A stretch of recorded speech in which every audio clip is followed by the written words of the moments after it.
Lazy D here. In this video, I'm going to show you how to see what your check engine light means on Can-Am Defender HD10s. This video should apply to 2016 to 2025 HD10 Defenders.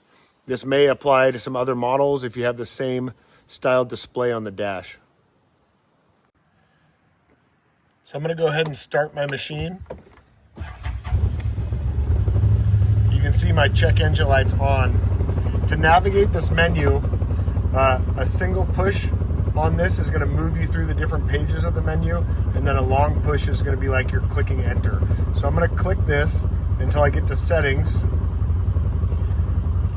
Then I'm going to do a long push on settings, and now it brings up codes. I'm going to do another long push on codes, and it's going to give me my code.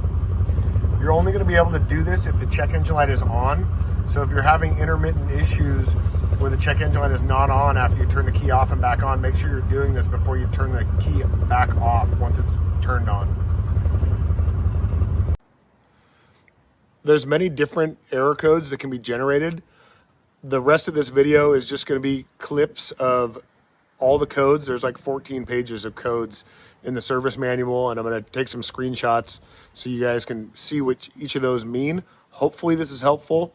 If you need to do more in-depth diagnostic work, which you probably will, having a service manual is a great thing to have for one of these. You can buy them online. You can get digital copies. That's what I have. It works great.